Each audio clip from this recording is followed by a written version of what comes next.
Otrokom je predvsem zelo zanimivo to, kar ne vejo o njemu, ta prvi stavek, da res ugotovijo, aha, to pa je začetek slovenskega jezika, aha, kaj nam on govori, kakšen karakter je bil, te stvari lahko vse se naučimo od njega. In predvsem najbolj, kar je zanimivo, že za nas, kaj šele za otroke, ki so čisto v novi generaciji, da je tam šlo vse res počasi, da si za vsako stvar res potreboval potrpežljivost in tega mi danes nimamo.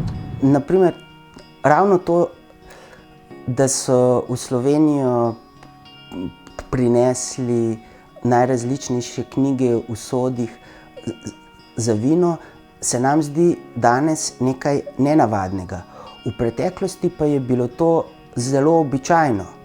Če namreč vino ne izteče iz sodov, potem tudi v sode, če se vanjo da nevezane knjige, ne pride nikakršna vlaga. In glede na to, da je tudi v preteklosti padal dež in da so morali knjige prevažati z vozovi, je bilo dejansko najbolj praktično, da so jih dali v sode. Mene bi v bistvu, kar se Trubarja, bolj, če se poglobim malo v njega, bolj zanima, kako je on pravzaprav kot majhen kot otrok, torej tukajle v tem kraju pač opazoval okolico, vodo in kako je opazoval takratne ljudi, ki so potovali tukaj čez, ker je bila tukaj le ena glavnih prometnih poti takrat v tem delu Evrope, in kako je pravzaprav neka ta različnost, ki so jo nosili ti ljudje s sabo, različnost jezikov, podob,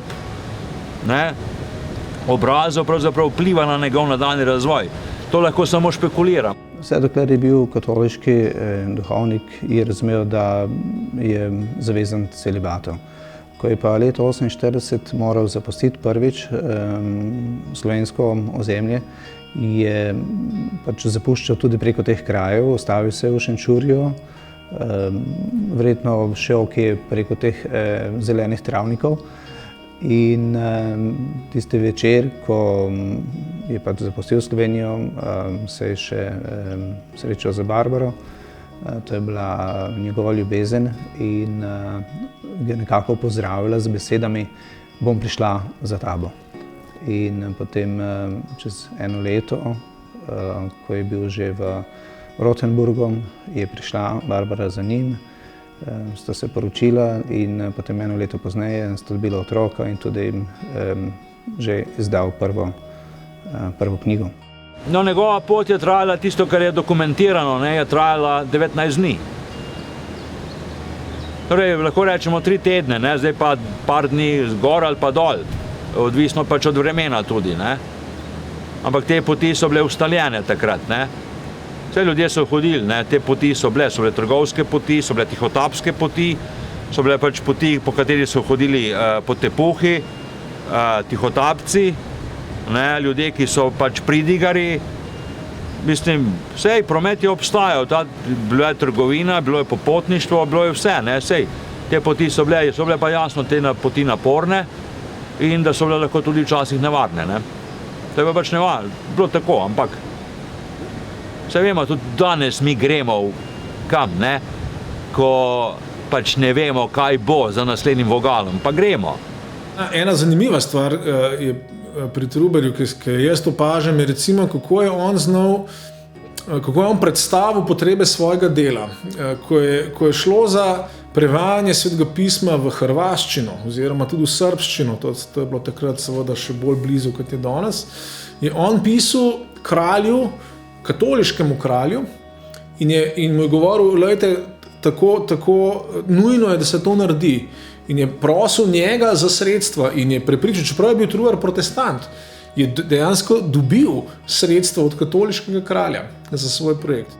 Zdi se mi tudi pomemben ta njegov vidik, da je bil načrtno povabljen v Kempten, torej nemško mesto na švicarski meji, ki je bilo v tistem času razdeljeno med Kalvine in luterance. In so Trubarja prepoznali kot človeka, ki zna povezovati, ki zna graditi mostove. Tako da to ni bilo slučajno, da je bil povabljen iz Rothenburga v Kempten, ampak so v njem prepoznali človeka, ki bi lahko nekako ohranil to mesto v tej povezanosti, da se ne bi razdelili na eno in na drugo stran. In mislim, da to danes očitno zelo manjka voditeljem v Sloveniji, da bi nekako znali preseči samega sebe in graditi mostove, graditi neko spravo. In večkrat tudi razmišljam, kaj vse je doživel Trubar, koliko krivic se mu zgodilo, ampak nikjer ne zasledim neke maščevalnosti ali neke tiste grenkobe. V vsem je nekako prepoznal, ja, Bog je to dovolil in je potem se v vsaki situaciji usmeril naprej in delal še zmeraj dobro za malega človeka.